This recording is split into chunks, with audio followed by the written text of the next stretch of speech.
Masa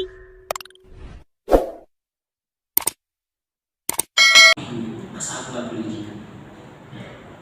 Makanya bapak-bapak sekalian, jangan terlalu gemar menuntut anak, tapi lupa menuntut diri sendiri. Makanya Imam Ibnu Qayyim melanjutkan wa ihmalihim lahu. Sebabnya adalah karena bapak itu tidak membiarkan anak-anaknya, tidak memperhatikan dengan baik. Pokoknya dikasih makan yang cukup, kendaraan yang mewah, rumah yang nyaman, selesai sudah. Anaknya nggak sholat, dia nggak ditegur. Anaknya mohon maaf yang perempuan nggak pakai jilbab, dia nyantai saja orang tua.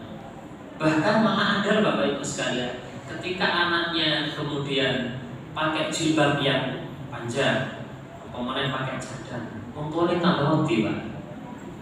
Dulu saya ngaji nanti, wonten tabu wonten jangan lagi, jauh teman gitu. Insya Allah nggak ada.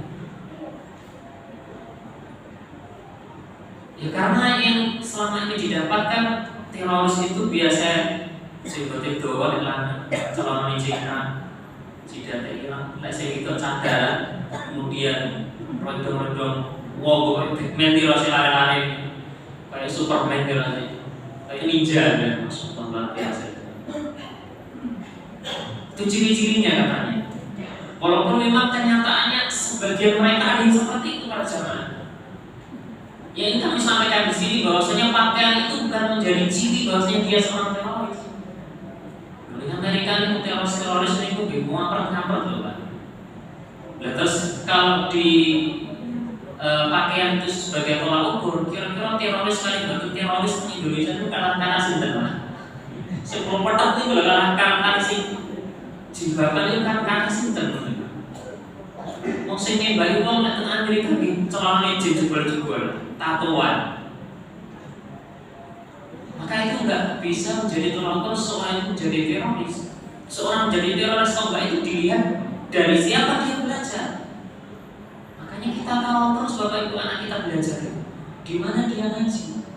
Kalau kita enggak mampu mengajarkan ilmu syar'i kepada anak kita dengan baik, maka dilanjutkan oleh Imam Ibnu Qayyim wa tarki ta'limihim faraidud din wa sunanahu. Sebabnya anak rusak itu bapak ibu sekalian, karena orang tuanya tidak mau mengajarkan di dalam agama ini perkara-perkara yang wajib dan juga perkara-perkara yang sunnah. Tidak pernah diajak puasa Senin Kamis bareng, tidak pernah dibangunkan malam untuk sholat malam, tidak pernah diajarkan untuk sholat duha ketika liburan di rumah misalnya. Kadang kita itu kan pinter mukti lagi, rono. Nak sholat nak, anaknya berangkat, bapak ini kelihatan pak. Kalau cekik dulu, grup pas guyon. Itu kira-kira anaknya ribet gitu pak. Mau membantah Pak Yahudi di Senin, grup dulu pak anak itu pak. Jadi anak itu melaksanakan ibadah itu bukan karena kesadaran, karena kebutuhan, karena takut orang tua. Dan kalau anak sudah jauh dari orang tua, siapa yang menjamin anak itu tetap kenal Allah dan Rasulullah SAW? Kalau orang tuanya sudah meninggal, bagaimana nasib anak itu? Mampu nggak kira-kira mendoakan orang tua agar orang tua diampuni, dirahmati oleh Allah Subhanahu Wa Taala? Sehingga para sahabat rahimani wa rahimakumullah, mari kita sebagai bapak, anak kita di luar sana bapak ibu sekalian sudah banyak yang membuat mereka tercemar dalam tanda kutip, lingkungan mungkin tidak sehat, temannya mungkin juga tidak beres, tempat pendidikannya mungkin di sana ada sesuatu yang tidak mendukung untuk kebaikan misalkan. Maka ketika mereka pulang ke rumah jangan ditambahi dengan polusi lagi Pak, dengan contoh dari orang tua yang tidak baik. Ketika memerintahkan anak untuk sholat, bukan hanya ngomong, gandeng tangan aynas berangkat ke masjid. Makanya pendidikan sholat itu para sahabat rahimani wa rahimakumullah, Nabi memerintahkan kita sebagai orang tua anak untuk sholat itu latihan sejak umur 7 tahun. Padahal balik rata-rata umur berapa tahun kalau laki-laki? Anggaplah 13 tahun, perempuan anggaplah 9 atau 10 tahun. Kira-kira 2 tahun atau 3 tahun sebelumnya sudah dilatih oleh Nabi SAW.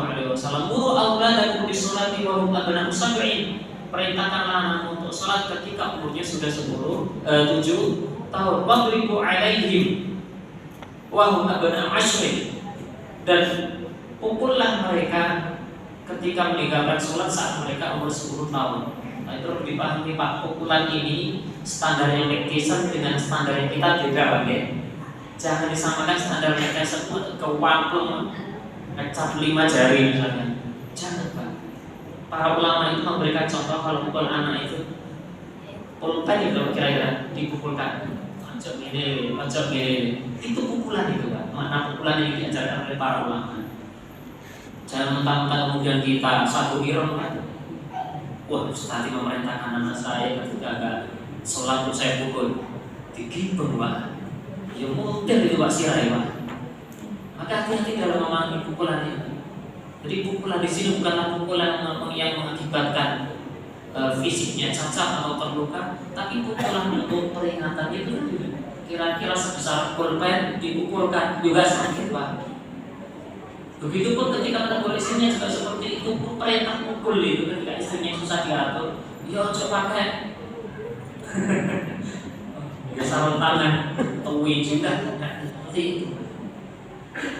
Para jamaah yang sungguh dirahmati Allah Subhanahu wa taala, intinya Imam Ibnu Qayyim ingin menasihati kita semua, jadilah kita cermin yang baik untuk anak kita. Tatkala mereka di luar sana mendapatkan cermin-cermin yang tak layak, maka ketika mereka pulang ke rumah, kita harus jadi cermin yang baik, kita harus menjadi saringan yang baik untuk anak-anak kita, sehingga ketika mereka keluar rumah sudah dalam kondisi bersih kembali. Terus seperti itu sampai kita terus berdoa kepada Allah, mudah-mudahan anak-anak kita semua menjadi anak-anak yang soleh dan solehah. Mungkin ini bisa kami sampaikan para jamaah sebagai nasihat saya pribadi dan dengan semua pada umumnya. Orang punya mohon maaf. Subhanallah wa bihamdika asyhadu an la ilaha illa anta astaghfiruka wa atubu ilaik. Assalamualaikum warahmatullahi wabarakatuh.